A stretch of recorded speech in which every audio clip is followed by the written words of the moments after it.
Vale, pues bueno. Entonces habíamos ya visto lo que es la configuración del perceptrón y quisiera hacer un poco más de detalle en la propia función del perceptrón. Entonces el perceptrón lo puedo ver como un bloque o una parte de una neurona donde tengo aquí un dato o cada uno de los datos de mis X observaciones están definidos, déjame ponerle el nombre, X mayúscula, que es una observación, está definida entonces por los rasgos o por las características X0, X1, X2, etcétera, dependiendo del número de rasgos que tenga.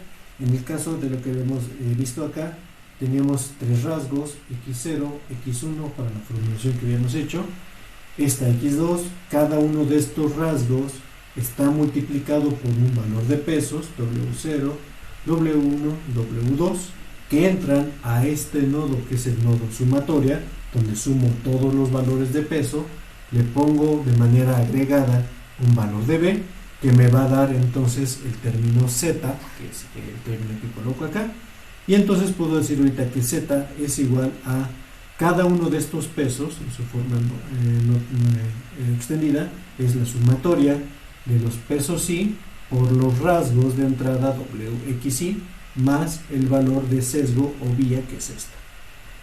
En su forma sintética y en su forma vectorial, entonces W, que es estos términos, es también un vector que está descrito, luego mayúscula, que está descrito por los pesos W0, W1, W2, y como a este vector, ahora aquí pongo el vector X, por acá, perdón, por el desorden que tengo ahorita, tengo aquí el vector X0, X1, X2. Entonces, en esta notación que estoy ocupando acá, este producto es en realidad el producto interior entre el vector de pesos traspuesto por mi vector X, mayúscula, este es mi vector, este es mi vector, más el valor de pesos. Después de esta sumatoria, que es la parte del producto punto del perceptrón, entra a la parte de la función logística, que se conoce como sigma de z, para tener entonces la salida. De esta función sigma de z, entonces aquí le pongo el valor, le había puesto el valor de a va a ser igual a 1 entre 1 más e a la menos z. Entonces aquí tengo la parte de producto punto, y aquí tengo la función de activación, que esta función, cuando la grafico, esta función logística, lo que va a hacer es generar una gráfica que tenga una forma sigmoidea, donde este término llega hasta 1, este punto que es 0.5 llega aquí, ocurre en el valor de z igual a 0, y para valores de z negativas, entonces tengo la etiqueta o tengo el valor de 0 que está refiriéndome por acá. Este valor, déjame ponerle mejor el estimador o Y gorrito. Bueno, este es A o Y gorrito para no confundirla con lo que estoy teniendo en la notación de Python. Lo que hago es entonces encontrar en este producto, encontrar primero la diferencial que tengo entre las etiquetas que quiero alcanzar, que son los valores de Y, con las etiquetas que estoy obteniendo, que son las Y estimadas, o A, como le he estado llamando. Calculo cuál es la diferencia o la derivada, la diferencial de este punto, y voy hacia atrás recapitulando entonces como si fuera la regla, bueno, es la regla de la cadena, para encontrar entonces los pesos, que son estos, que son el único parámetro, junto con B y con W, son los únicos parámetros formalmente que tiene este elemento que forma el perceptrón completo. Aquí no tengo ningún parámetro y por eso no tengo que estimar ninguna función o optimizar alguna función en este sentido. La función de costos, que le llamé J, que es esa función larga que tiene dos logaritmos ahí establecidos, esa es la función que me sirve como objetivo para poder estimar las cosas que estoy generando por acá. Entonces, el punto del perceptrón es encontrar estos valores de pesos, y estos valores de pesos son los que definen la inclinación del vector que me permite hacer la separación de los datos en el caso de que el perceptrón sea usado como clasificador, y el valor de B que va a permitir también hacer esa posición. Déjenme hacer aquí un dibujo, voy a hacer aquí el dibujito, un dibujito de lo que estoy colocando acá. Estoy diciendo que va a existir un valor o un vector o un hiperplano de separación, mejor dicho. Entonces el hiperplano en este dibujo, que es en 2 dimensiones, se ve como una recta que está definida por acá. Tengo aquí entonces esta variable o este eje es el eje de x0, este es el eje x1, el rasgo 0 y el rasgo 1 está viviendo en este plano que es 2D, y supongo yo que entonces existe un conjunto de datos en esta región y otro conjunto de datos en esta región, que son los rasgos que quiero identificar. Voy a poner un vector acá, que es el vector x, o un punto en este espacio, que es el vector x, y el vector, lo que estoy generando acá es el producto interior entre este punto en el espacio, que es mi vector x mayúscula, que es una observación, y este valor w, o este vector w, que no es otra cosa más que el valor del vector normal a este plano de separación que está definido por acá. Una recta está definida por su vector normal, que es este. Entonces lo que estoy calculando en esta parte que estoy teniendo acá es el producto interno entre este vector, que es el vector de la observación, y el producto o el vector normal a la superficie del plano, que es el plano de separación. Y luego estoy sumándole un valor de sesgo. Lo que estoy haciendo es trasladar de mi espacio que tengo en varias dimensiones a un espacio que es otra vez escalar, y moviendo este valor de umbral otra vez, como le había hecho desde un inicio para mis dos clases que están separadas. Cuando el valor del umbral o esta proyección del vector x sobre el vector w es del mismo valor que el vector que el escalar b, entonces estaré parado en este punto, porque harán que esto sea 0, y haciendo esta función, esto es punto 5, cuando el valor de z es igual a 0, o sea, cuando la proyección del vector normal sobre los datos, o los datos sobre el vector normal son iguales a b, estoy parado justamente en este valor. Si la proyección de los datos está más inclinada o es más grande que el vector b, negativa, entonces estaré en esta región, y si es más grande que b, estaré entonces en esta región.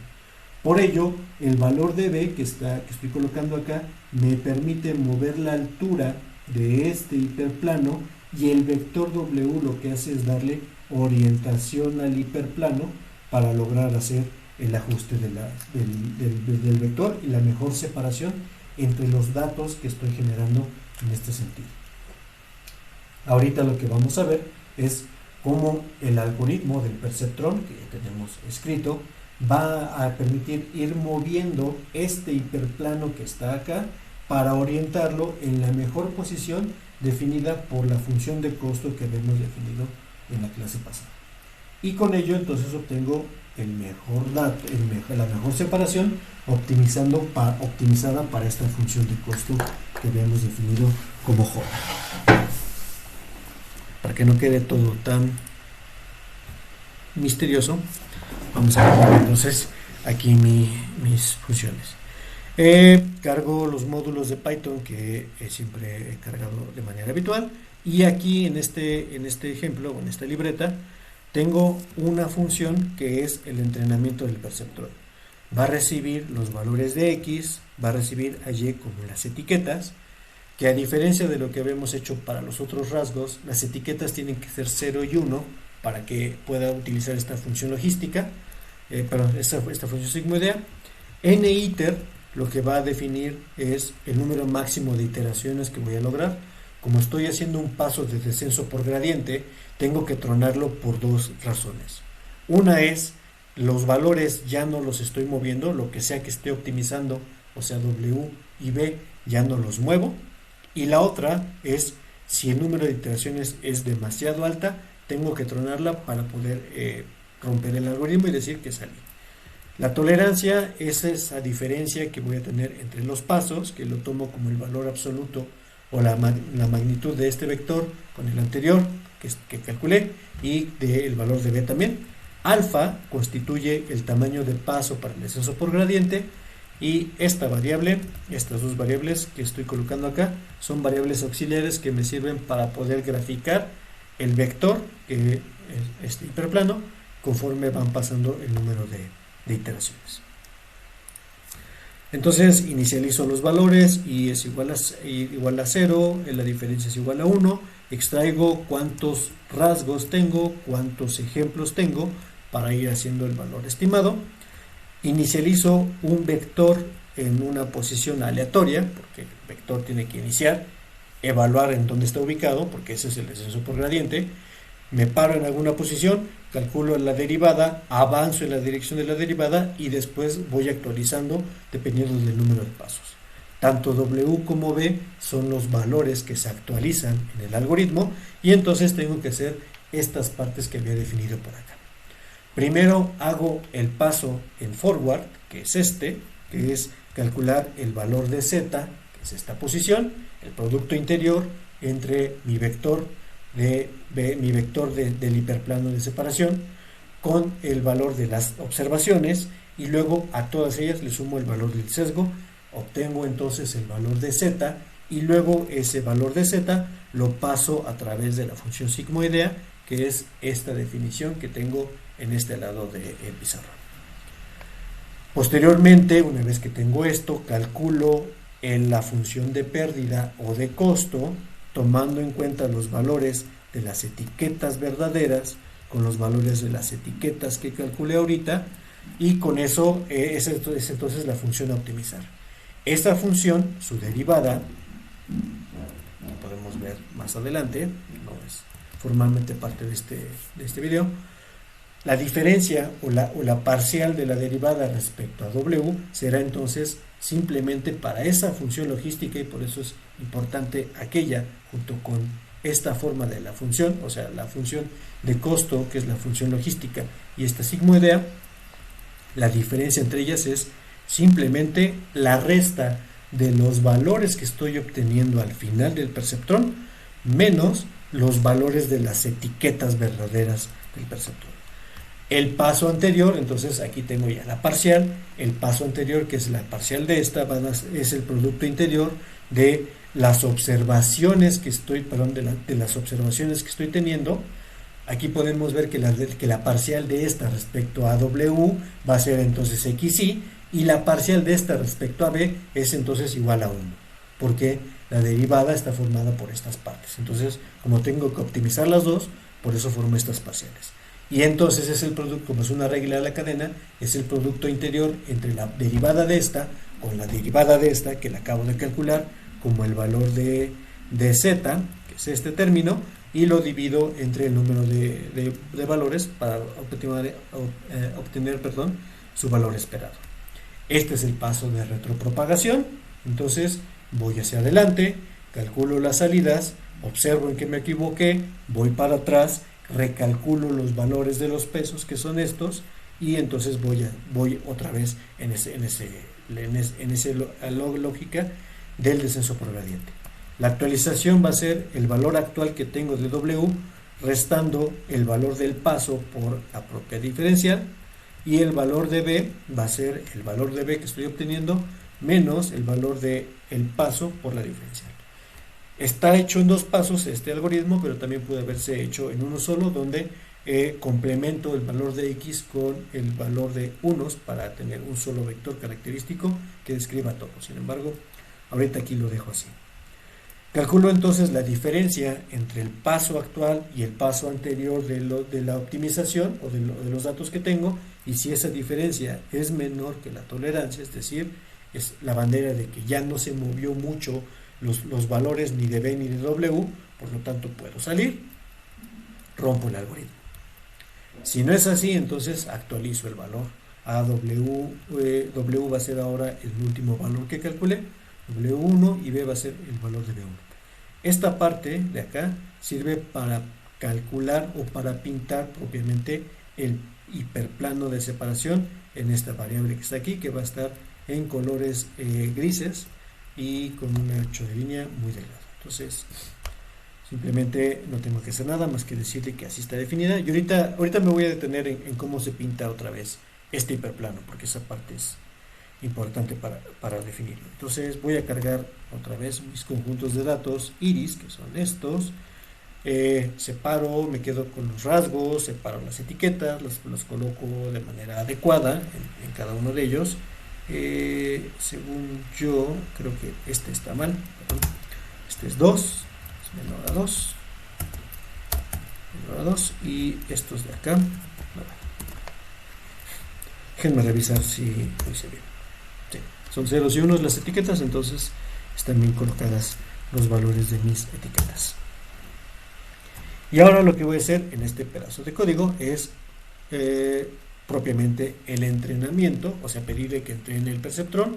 Entrenar el perceptrón consiste en mover o ir moviendo la orientación del perceptrón hasta que se obtenga la mejor separación posible de los datos que estoy pasando a mi interfaz.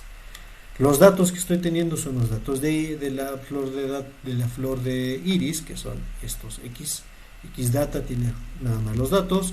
Voy a quedarme nada más con las características y lo que hacía en el caso de KNN o de los vecinos más cercanos. Separo los conjuntos de datos, ocupo unos para entrenar el modelo. Entrenar el modelo en el caso del perceptrón es orientarlo para darle la inclinación adecuada y el valor de sesgo adecuado, o sea, lo subo o lo bajo, el valor del perceptrón, o el valor del hiperplano de separación, y con ello entonces después pruebo sobre datos que no han sido observados por ese modelo para ver qué tan bueno es para clasificar datos nuevos. Esta parte me permite imprimir los datos, entreno el perceptrón, como resultado del modelo son los valores de B y de W y de B que tengo definidos acá, y eso es lo que voy a ocupar para entrenar o para pintar el modelo.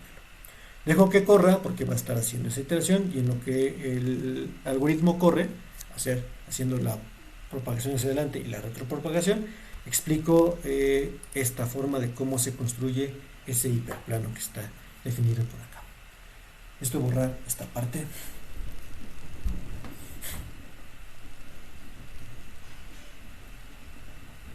Para poder evaluarlo. En el caso de tener un rango o un conjunto de datos en dos dimensiones, que sería lo que queremos hacer ahorita, x0 y x1, entonces un punto en el espacio que está definido, el valor de lo que estoy calculando acá está generado entonces por estos tres valores que están acá. Y de manera explícita, otra vez poniendo estos valores, este valor de z es igual a W0 por X0, o por la variable que vale en X0, más W1 por X1, más el valor de B. Esa es la definición, entonces, extendida de este conjunto que está acá. El hiperplano, habíamos dicho que es aquella región donde no sé si es de esta clase, que es la clase 0, o es la clase 1, y ese valor se alcanza cuando el valor de z es igual a 0, y me da entonces este punto en punto 5 de la función logística que esté definida por acá. Ahora lo que yo quiero es encontrar, para pintar una recta, es encontrar los valores de y de x1 de tal manera que pueda pintar justamente esa recta en función de cambiar los valores de x0. Despejando x1 de acá, entonces este pasa del otro lado, este pasa del otro lado, y tengo entonces menos el valor de b más W0 por X0, ya tengo entonces de manera aislada W1 X1, y esto lo divido entre W1 para que me dé el valor de X1 de la recta que genera entonces ese plano de separación que está justamente en la mitad, donde no sé si es de esta clase o la otra clase, pero ese hiperplano separa los valores. Entonces, esta es la ecuación de la recta, y yo puedo cambiar los valores de x0 para obtener entonces todos estos valores de x1 que están acá. Ya terminó. Y podemos ver acá qué es lo que pasó con ese hiperplano. Estas líneas que están aquí no se notan muchos pasos, pero esta línea y esta línea fueron líneas que fueron generadas durante el proceso de optimización, y déjenme ver si hacemos un zoom, si se puede. Podemos ver como esta y esta fueron vectores en algún momento que fueron considerados, o perdón, fueron los hiperplanos que fueron considerados para separar a los datos.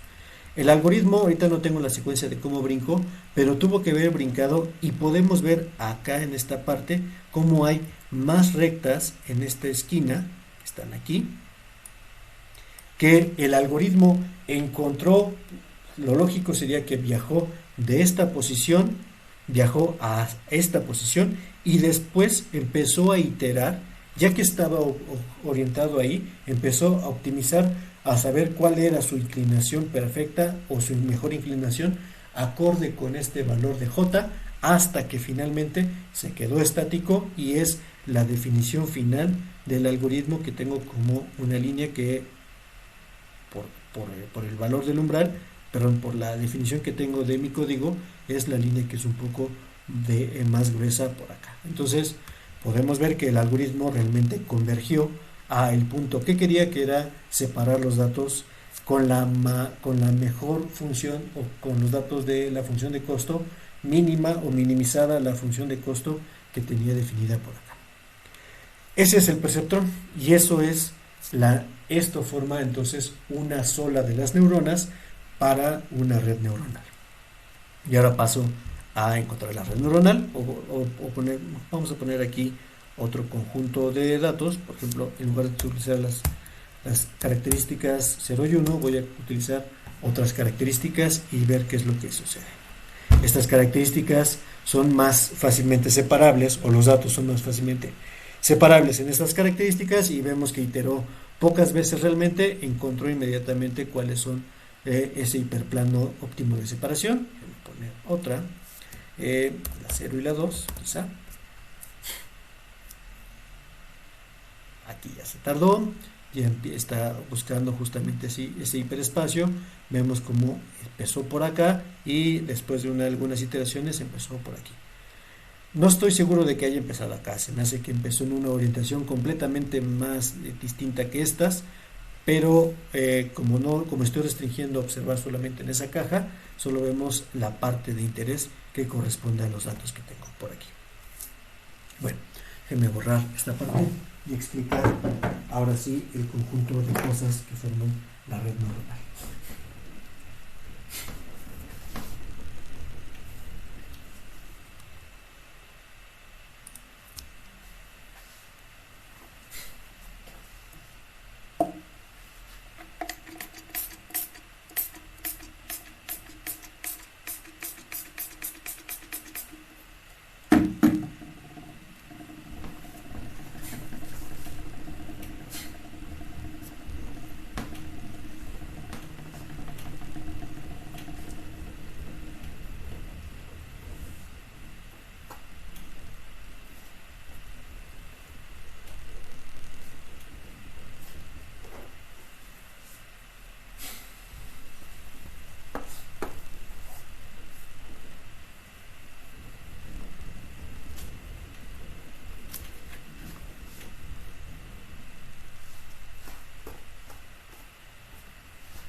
Cada uno de estos elementos que tengo en esta red, donde, déjenme poner acá, esto es un perceptrón que recibe como entrada a los 3 rasgos de cada una de las observaciones. Entonces tengo aquí el perceptrón 1, tengo aquí el perceptrón 2, tengo aquí el perceptrón 3. Entonces tengo 3 perceptrones que están ubicados en esta primera capa, que es la capa de entrada, donde reciben a cada uno de estos elementos de los propios rasgos que están ubicados por acá.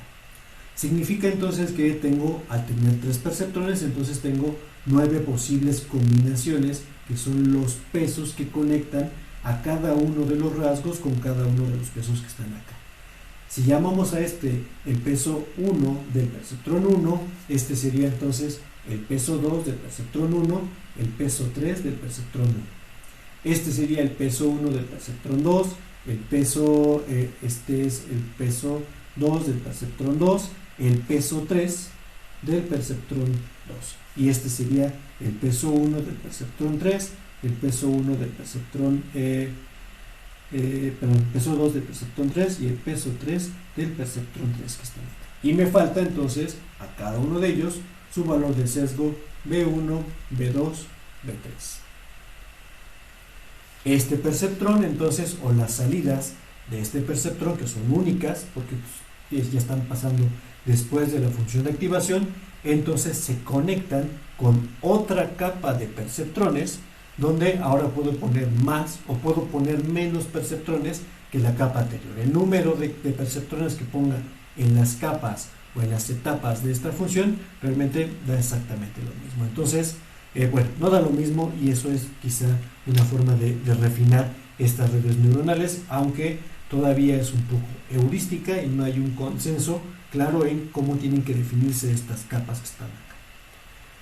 Este entonces es otro perceptrón que entonces forma el peso 1 del perceptrón. Este sería para esta nueva etapa. Entonces tengo otra vez los pesos 1 para el perceptrón 2 o el perceptrón 4 en la siguiente etapa, el peso 2 para el perceptrón 4 y el peso 3 para el perceptrón 4 con su propio valor de peso, que sería el peso 4.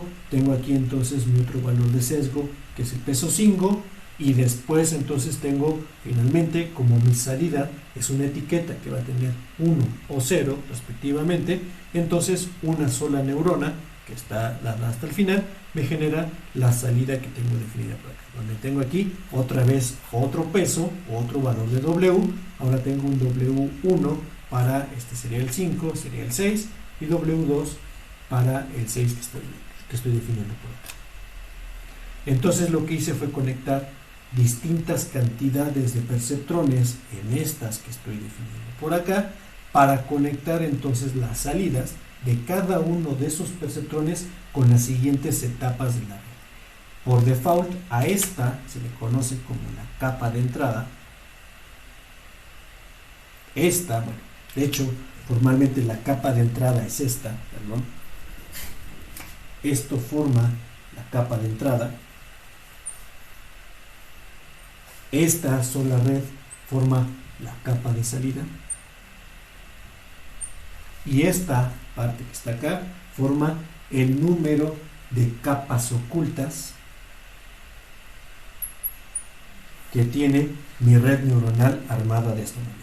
Cada una de estas funciones es un perceptrón, o se define como un perceptrón, y están todas entrelazadas entre sí. A estas capas o a estas formas que están acá están entonces separadas en dos pedazos. Uno es el producto interior y otra etapa es la etapa de la función de activación, que definimos como algo que va definiendo o que cambia dependiendo de los valores de la proyección de los datos sobre cada uno de estos hiperplanos de separación que están definidas por acá. Estas funciones de activación son algo que hay que refinar para la construcción de la arquitectura de la base de datos, de la red neuronal, y las funciones más utilizadas son las funciones que se llaman ReLU, que la gráfica de la ReLU es algo muy sencillo, que es básicamente una función así. Vale 0 para cuando el valor es menor a 0, y vale la propia variable cuando el valor es 1. La función sigmoidea también es una función de activación, y esta función sigmoidea usualmente se ubica en la última etapa o en la capa de salida o en la neurona de salida de mi función que estoy definiendo por aquí. En este caso, en el caso de clasificación, con una sola neurona de salida me es suficiente para poder estimar entonces la salida del sistema, porque si no pertenece a una clase, pertenece a la otra clase que estoy definiendo por acá. Y algo que no había dicho en el desarrollo de este perceptrón es que, si recuerdan, esta función de activación que estoy definiendo como la función sigmoidea está mapeada entre 0 y 1, es una función continua, y por lo tanto la red neuronal también me sirve para hacer un ajuste, como le haría un ajuste cuadrático, de las funciones que están ubicadas por acá. Entonces, en el caso de tener muchas clases, por ejemplo, tener varias patologías, puedo definir, en lugar de una sola capa de salida, definir, por ejemplo, 3 grupos o 2 grupos de datos que están acá, y asociar cada una de las neuronas con probabilidades. Por ejemplo, estos son los rasgos de entrada de mi paciente, construyo la arquitectura de la red neuronal, es decir, ubico cuántas capas hay o cuántas etapas hay en su capa oculta, y a la salida pongo cuántas neuronas necesite para mostrar algún punto que yo estoy hablando. Por ejemplo, decir cuál es la probabilidad de que tenga diabetes tipo 1, de que tenga diabetes tipo 2 o de que esté sano. Entonces, al final lo que hago es tomar los datos, evaluar que cada uno de estos, o sea, cada uno de los rasgos o de las observaciones caerá en algunos de estos, y entonces en una sola pasada tengo un elemento que me permite hacer la evaluación multiclase de las cosas. ¿Cuál es la probabilidad de que tenga diabetes 1? ¿Cuál es la probabilidad de que tenga diabetes 2? ¿Cuál es la probabilidad de que esté sano? Y la decisión que tomaré al final es la que tenga la mayor cantidad de probabilidad de estas capas, que son las capas finales de la función que estoy evaluando. La red neuronal como tal resuelve o ajusta los datos que yo estoy colocando en la entrada a lo que yo quiero de salida, sin importarle lo que esté, si está bien o están mal los datos. Y por eso reitero que si las etiquetas que tengo en la capa de salida están mal, todo lo que haga la interfaz o la red neuronal que está de este lado estará mal, porque lo que hace es cuadrar, es hacer una función de estimación o ajustar de la mejor manera posible utilizando esa función de costo para que los datos que estoy teniendo acá, es decir, tengo un conjunto o un mapeo de datos donde están las observaciones, tengo otro mapa que son entonces las etiquetas, y lo que hace es construir este mapeo sin importarle lo que esté sucediendo o si los datos están bien. Esto es lo que hace la red neuronal como tal con este conjunto de perceptrones que estoy ubicando por acá. Al colocar varios perceptrones en estas capas, entonces las transformaciones que hago del espacio ya no solamente discrimino con rectas, sino discrimino con formas que son mucho más elaboradas y mucho más ricas que lo que serían puros planos de separación, como lo estoy haciendo ahorita con el perceptor. En el caso de scikit-learn, que es la forma que tengo implementada acá, aquí tengo entonces este mapa, es una red neuronal, es finalmente un clasificador de MLP. MLP significa perceptrón multicapa, o sea, tengo varias capas de perceptrones ubicadas todos en cadenita, todos conectados con todos, y entonces eso es un perceptrón multicapa, eso es una red neuronal. Haciendo la semejanza de lo que sucede con las neuronas humanas, entonces cada una de estas serían las conexiones que tiene de las neuronas anteriores, tiene una función de activación que hace que el potencial de la membrana celular se active y emita algún tipo de comunicación hacia las siguientes neuronas, y dependiendo del rasgo o de lo que está entrando a la evaluación de la red, pues entonces se activarán o se desactivarán ciertas neuronas para generar finalmente la salida que tengo en mi hasta el final, o a la neurona de salida que estoy considerando por acá. En el caso de scikit-learn, entonces MLP classifier es el valor que yo necesito, random state. Aquí hay que tener cuidado en cuanto a la asignación inicial de los vectores. Si yo de manera no tengo cuidado y hago que todos los vectores inicien exactamente con 0, complicaré el desarrollo de la red neuronal. En el paso de retropropagación, que me faltó explicar acá, por cierto, la forma en la cual entreno la red es hacer lo mismo que hice para un perceptrón, pero muchas veces. Entreno cómo va saliendo en cada una de las capas en el paso forward y luego en el paso backward o paso hacia atrás, retropropagación, voy cargando los valores de las diferenciales que están ubicadas por acá. Si los valores iniciales de los pesos de los vectores que hacen de los valores de W, de los perceptrones, son todos iguales, entonces esta red se verá en apuros para poder llegar a un óptimo por esa igualdad de las cosas. Sobre todo cuando las redes tienen formas simétricas, como podría ser otra neurona acá. Los pesos no le van a permitir o le va a costar trabajo llegar a ese valor a ese valor de óptimo que estoy buscando acá. Número de iteraciones, cuántos pasos quiero que haga, y aquí viene la arquitectura de la red. Quiero que entonces tenga dos capas, donde cada una de las capas tenga dos neuronas. En este caso le voy a poner 3 neuronas ocultas y otras 2 neuronas de este lado. La capa inicial siempre es la cantidad de rasgos que tengo, y la capa final depende de cuántas salidas quiero que tenga la red. En el caso de scikit-learn, entrenar el modelo es tan fácil como decirle el modelo, optimízalo, ajustalo a través de pasarle el conjunto de datos de entrenamiento y el conjunto de datos de prueba que está definido por acá. Está corriendo, ya terminó de hacer toda la optimización, yendo hacia enfrente, yendo hacia atrás, cada uno de sus pasos. Está optimizado, a diferencia de lo que yo tengo en el código, donde un perceptrón me costó más trabajo. En este caso hay bastantes cuestiones computacionales que pueden optimizar, y ahora puedo predecir los valores de las clases teniendo entonces el modelo.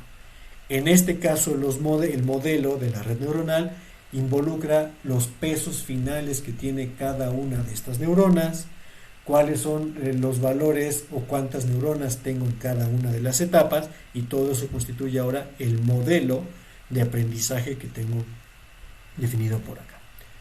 Ese modelo depende absoluta y totalmente de los rasgos de entrenamiento. Si cambio los rasgos de entrenamiento, el modelo va a ser distinto, porque lo que estoy haciendo, reitero, es construir una función que optimice y que haga que todos estos datos de este lado del mapa sean los datos que estoy generando de este lado del mapa. Eso es lo que hago con la red neuronal.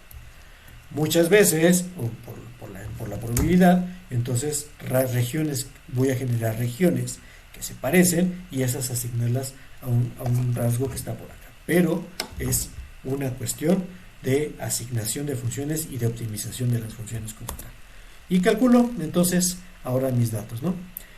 Para este caso entonces es una predicción muy mala, como podemos ver acá, porque tengo de mi matriz de confusión 19, pero no tenía ningún dato de X-test, no sé por qué, pero ahorita revisamos por qué está pasando, y puedo entonces volver a calcular en funciones de la probabilidad posterior las regiones que están ubicándose por aquí. Podemos ver que en este caso este conjunto de datos no generó una buena clasificación, y yo creo que es porque los valores de train no tenían suficientes datos de todo el conjunto completo. Entonces déjenme repasar esta parte que está acá. Feature 02, entonces voy a llevarme esta parte.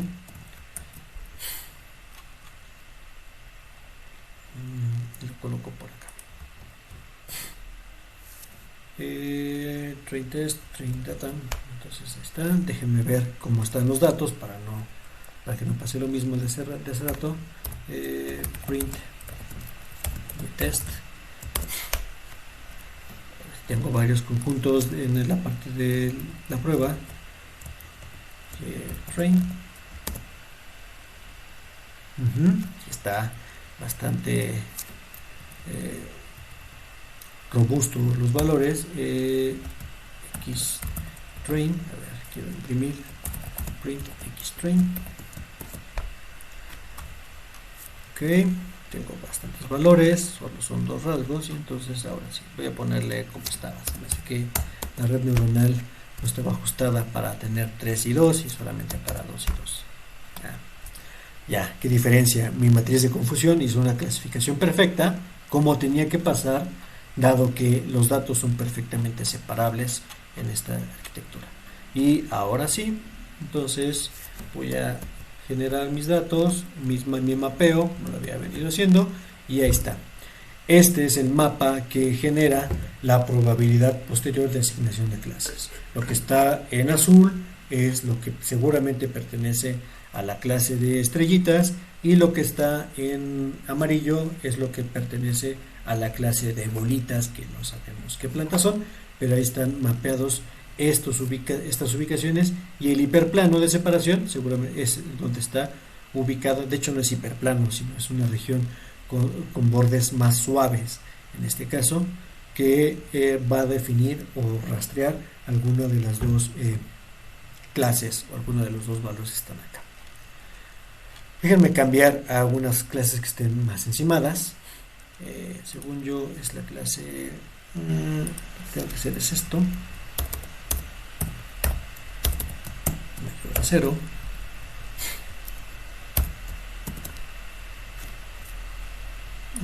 Quiero que los imprimas para ver que no me equivoqué. Ahí están. Entonces voy a correr esta parte, que es otra vez la región o el perceptrón hecho a mano, un solo perceptrón, un solo hiperplano. Esperar a que termine de correr, está optimizando un solo hiperplano, está haciendo todo esto. Les digo que esto no es la manera más eficiente de hacerlo, pero funciona. Entonces aquí tengo cómo encuentra ese hiperplano. El hiperplano que dijo que era el mejor es este que está por aquí. Se ve decentemente bien, pero vamos a ver qué es lo que hace la red neuronal. Entonces, otra vez, genero mis nuevos conjuntos de entrenamiento y prueba, nada más reviso que estén adecuadamente ubicados, genero un nuevo modelo, construyo las nuevas clases. Algo dice que está mal, porque esta matriz de confusión seguramente no está bien, y entonces voy a cambiar aquí los valores de las capas, o la cantidad de capas ocultas que tengo por acá. Fui para el otro lado, entonces un poco de heurística por aquí, 3 y 1. Creo que no puedo lograr algo más con este, entonces 2 y 3. Se ponen nerviosas estas redes neuronales con tantos valores, entonces vamos a cambiar a darle más iteraciones para que encuentre la región. A ver si ahora sí sigue sin encontrar una región propia para esta separación. Me anda quedando mal esta implementación de Python, de Machine Learning, para este conjunto de datos. De modo, vamos a ver qué es lo que genera. Esto ya tenemos que acabarlo. Como pasaba, entonces no encontró una región óptima y se quedó con asignarles a todos exactamente el mismo valor de etiqueta. Entonces vamos a cambiar acá Hidden Layers, vamos a ponerle más layers, a ver qué es lo que genera estas funciones. Muy mal, solamente una capa.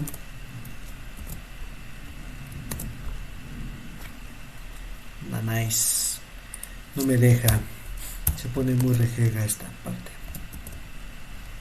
Mira, ahí está, ya una sola capa oculta, solamente 2 neuronas para todos mis conjuntos de datos, y ahora sí voy a permitirme mapear este conjunto de datos que están acá. Ahí está la nueva región de separación para este conjunto de datos, que se parecía mucho a lo que había hecho con mi perceptrón de una sola capa o un solo vector, que es este. Por el mapeo se ven un poco raras, pero podemos ver que en este conjunto los datos se ven separables o más o menos separables. Me equivoqué en 2, que son este y este, y por lo tanto tengo una buena asignación de clases.